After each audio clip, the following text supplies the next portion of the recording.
Selamat siang, Shalom. Pada hari ini kita bersyukur atas kebaikan Tuhan. Kita boleh bersama merenungkan firman Tuhan. Pada hari ini saya ingin mengajak kita merenungkan firman Tuhan mengenai doa. Kita bisa melihat di dalam Matius pasal 6 ayat yang ke-5 sampai yang ke-15. Matius pasal 6 ayat 5 sampai yang ke-15. Saya tidak akan membacakan firman Tuhan ini untuk kita. Tema yang akan kita renungkan pada hari ini yaitu doa yang benar. Doa yang benar. Tentu di dalam kehidupan kita sebagai orang yang percaya kepada Tuhan, tentu kita sering mendengarkan apa itu doa. Tetapi tahukah kita bahwa di dalam kehidupan kita sering menganggap doa hanya sebagai rutinitas kita saja, tanpa kita tahu doa yang benar seperti apa. Sebagai orang yang percaya kepada Tuhan, doa sudah menjadi diibaratkan sebagai nafas kehidupan orang yang percaya kepada Tuhan. Mengapa demikian? Karena doa merupakan di mana kita berkomunikasi dengan Tuhan, dengan Allah kita. Di dalam doa kita bisa menyampaikan pujian, kita bisa menyampaikan permohonan kita, apapun bisa kita sampaikan melalui doa kita kepada Tuhan. Doa yang benar merupakan doa yang sesuai dengan kehendak Tuhan. Doa yang benar adalah doa yang sesuai dengan Tuhan. Jadi, sebagai orang yang percaya, seharusnya kita sudah tahu cara berdoa yang benar. Tetapi di dalam kehidupan kita selalu mengabaikan doa, bahkan jarang sekali orang yang mau berdoa. Pada hari ini, berdasarkan nas ini, kita akan mempelajari 3 cara berdoa yang benar. 3 cara berdoa yang benar. Yang pertama, tidak munafik, ayat yang ke-5. Cara berdoa yang benar, yang pertama, tidak munafik. Di ayat yang ke-5, Matius 6 ayat yang ke-5, saya akan membacakan firman Tuhan ini untuk kita. Dan apabila kamu berdoa, janganlah berdoa seperti orang munafik. Mereka suka mengucapkan doanya dengan berdiri dalam rumah-rumah ibadat dan pada tikungan-tikungan jalan raya, supaya mereka dilihat orang.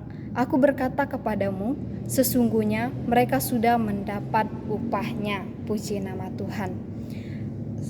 Di sini saya ingin bertanya, apa yang saudara-saudari ketahui tentang kata munafik?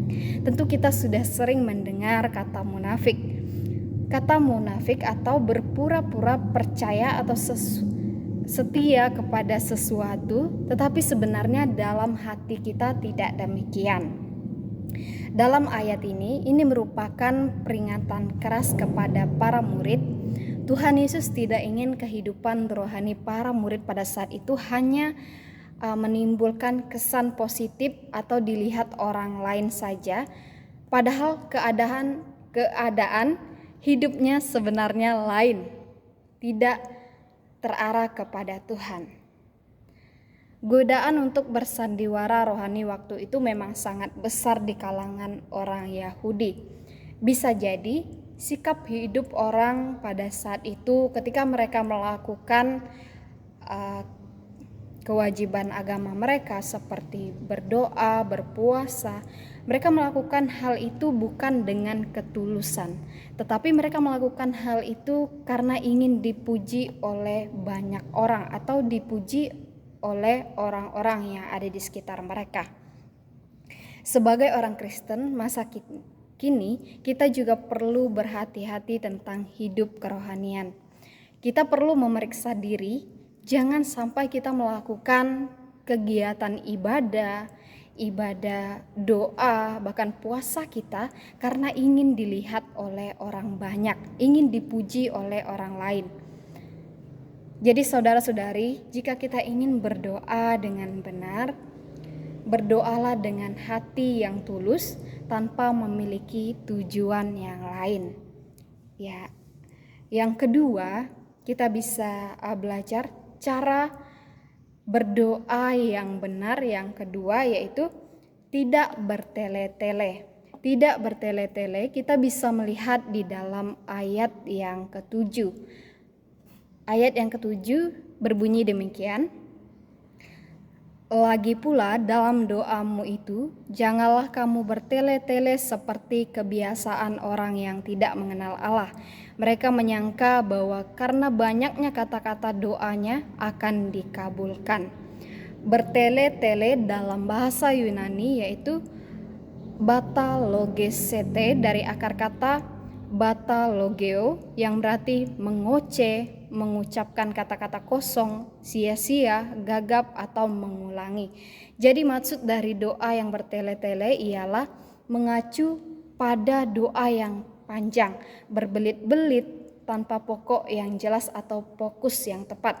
Jadi dalam konteks yang ayat ini maksudnya adalah menghindari doa yang panjang tanpa makna atau inti yang jelas. Sebagai contoh, kita mengulangi kata-kata yang sama tetapi memiliki satu makna atau memiliki makna yang satu, yang sama. Misalnya ketika kita berdoa, kita berdoa seperti ini. Ya Tuhan, kami datang kepadamu pada hari ini dengan hati yang penuh sukacita dan syukur karena berkat-Mu yang tidak terhitung jumlahnya. Kami bersyukur atas cinta-Mu yang tak terbatas dan kasih-Mu yang melimpah. Kami memohon kepadamu Tuhan agar Engkau memberkati kami dengan perlindungan-Mu yang kuat dan memberi kami hikmat untuk melalui setiap hari. Itu adalah contoh doa yang bertele-tele atau mengulangi kata-kata yang sama tetapi memiliki satu arti. Jadi saudara-saudari yang saya kasihi, jika kita ingin berdoa dengan benar, berdoalah dengan tidak bertele-tele, sampaikan apa yang menjadi maksud kita pada saat itu, sampaikan apa yang menjadi kebutuhan kita pada saat itu juga. Ya, yang ketiga, jemaat Tuhan yang saya kasihi, doa yang benar yang ketiga yaitu doa Bapa Kami. Kita bisa melihat dari ayat yang ke-9 sampai ayat yang ke-13. Ayat 9 sampai yang 13 ini adalah kerangka doa Bapa Kami. Di dalam doa Bapa Kami, kita harus yang pertama-tama yang kita sampaikan yaitu memuliakan nama Tuhan. Doa biasanya dimulai dengan pengakuan atas kekudusan dan keagungan Allah kita. Yang kedua, sampaikan yang menjadi kebutuhan kita saat itu. Memohon akan kebutuhan harian baik jasmani maupun rohani kita. Yang ketiga, pengampunan dan pengampunan orang lain, pengampunan pribadi dan pengampunan kepada orang lain. Mengakui dosa-dosa kita dan meminta agar pengampunan dari Allah, agar Tuhan menyucikan kita, agar Tuhan memberikan pengampunan bagi kita, serta menegaskan diri kita untuk siap mengampuni orang-orang yang bersalah kepada kita. Yang keempat di dalam doa Bapa Kami ini, yang keempat yang harus kita sampaikan yang pertama yaitu pertolongan dalam pencobaan. Memohon bantuan Allah untuk tetap setia dan tegar dalam menghadapi cobaan dan godaan hidup kita.